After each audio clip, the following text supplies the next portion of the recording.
Nas regiões mais frias e escuras, além do nosso sistema solar, onde a luz do Sol não passa de uma memória distante, uma máquina construída por humanos tem vagado por quase meio século.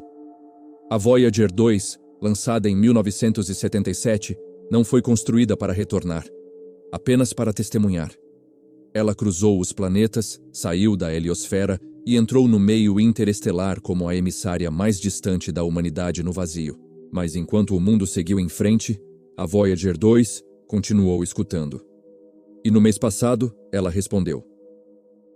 Não com uma atualização técnica, não com dados de radiação ou solares, mas com algo que ninguém esperava, uma transmissão tão estruturada, tão deliberada e tão errada, que deixou os especialistas paralisados. No início, a mensagem parecia estática de fundo, mas enterrada ali dentro havia uma explosão repetitiva, precisa, rítmica, antinatural. Os cientistas a decodificaram, pensando que era interferência. O que encontraram foi aterrorizante, um padrão, inteligente, complexo, e absolutamente não vindo da Terra. E quando rastrearam o evento até sua origem, perceberam que algo estava se movendo perto da Voyager 2. Não à deriva, não orbitando, rastreando.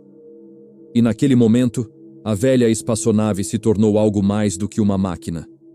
Tornou-se um espelho, refletindo uma verdade que há muito tempo negamos. A Voyager 2 foi projetada como uma missão de reconhecimento planetário. Júpiter em 1979, Saturno em 1981, Urano em 1986, Netuno em 1989. Nenhuma outra espaçonave havia feito isso. E depois que sua missão primária terminou, ela continuou. Atravessou a fronteira invisível onde o vento solar encontra o espaço interestelar, a heliopausa, em novembro de 2018. A 18,8 bilhões de quilômetros da Terra. Mais longe do que qualquer objeto feito pelo homem jamais viajou, exceto sua gêmea, a Voyager 1. Desde então, ela tem enviado dados sobre plasma, campos magnéticos, raios cósmicos, dados científicos puros, previsíveis, chatos até. Mas em 14 de outubro de 2024, às 0347 UTC, a Deep Space Network, a rede global de antenas que monitora as Voyagers, captou algo diferente. Um sinal da Voyager 2. Não nos horários programados de transmissão, fora do protocolo, e o padrão de modulação estava errado. Se este vídeo já tá te deixando louco e você quer que eu continue destapando coisas que ninguém mais tem coragem de contar, esmaga o like agora mesmo e ativa o sininho. Porque o que vem em 3 minutos, provavelmente você não acha em nenhum outro canal. Porque quando os engenheiros da NASA finalmente isolaram o sinal, perceberam algo que não deveria estar ali. O primeiro problema foi a frequência portadora. A Voyager 2 transmite em banda X, 8,4 GHz. Sempre foi assim, desde 1977. Seus transmissores não podem mudar isso. Estão programados em hardware, soldados, imutáveis. Mas a transmissão de outubro estava modulada em 8,42 GHz. Uma diferença de 20 MHz. Pequena, mas impossível. É como se alguém tivesse reescrito o manual de instruções da sonda, de dentro. E aqui está o problema. A Voyager 2 está a mais de 20 bilhões de quilômetros de distância.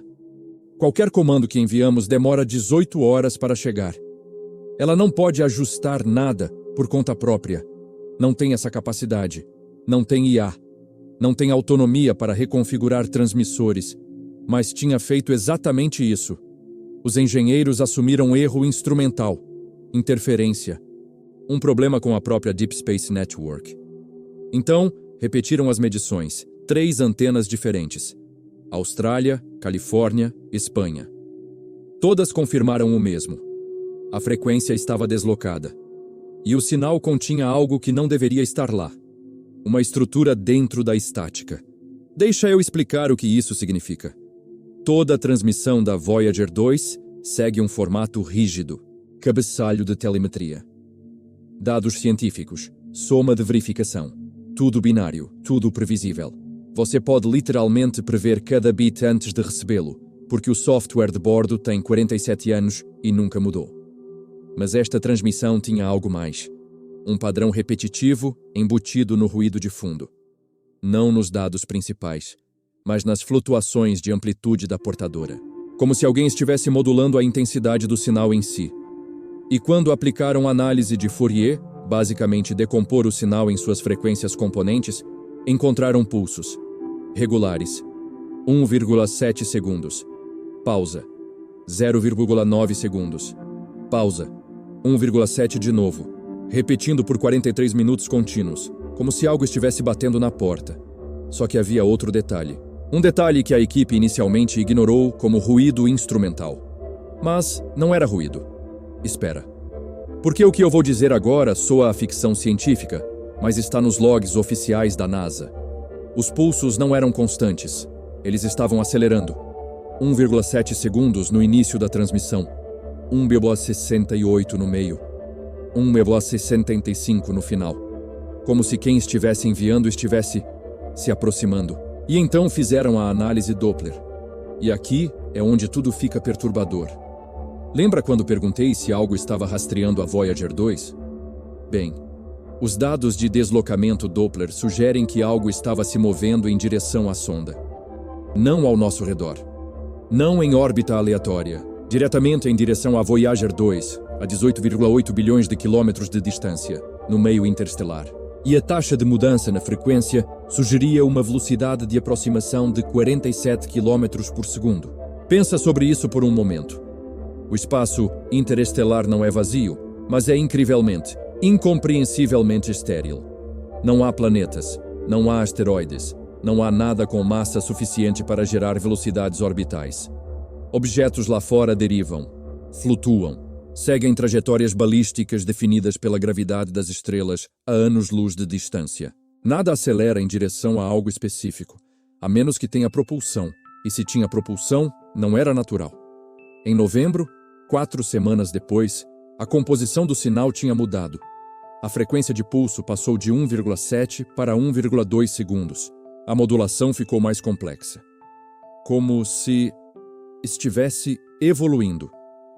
Como se quem quer que estivesse transmitindo estivesse aprendendo como ser ouvido. Sondas espaciais não fazem isso. Elas degradam. Perdem potência. Seus sistemas falham. A Voyager 2 está operando com geradores termoelétricos de radioisótopos que produzem cada vez menos energia a cada ano. Em 2025, mal tem watagem suficiente para manter 4 instrumentos científicos funcionando. Não tem energia para modificar protocolos de transmissão. Não tem processamento para gerar novos padrões.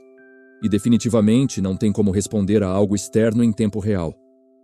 Mas estava fazendo exatamente isso. Como se algo tivesse se conectado a ela. Ou pior, como se algo estivesse falando através dela. E havia outro padrão, nas mudanças de amplitude. Um detalhe que o time inicialmente arquivou como anomalia estatística. Até que um criptógrafo, não um engenheiro, um criptógrafo, do Jet Propulsion Laboratory, decidiu aplicar análise de entropia de Shannon ao sinal. E justo quando achávamos que tínhamos visto tudo, a entropia do sinal correspondia exatamente ao perfil de linguagem comprimida. Não ruído, não dados aleatórios, informação estruturada. Como se alguém estivesse transmitindo uma mensagem codificada usando a Voyager 2 como repetidor. Coincidência? Talvez. Mas a matemática não mente.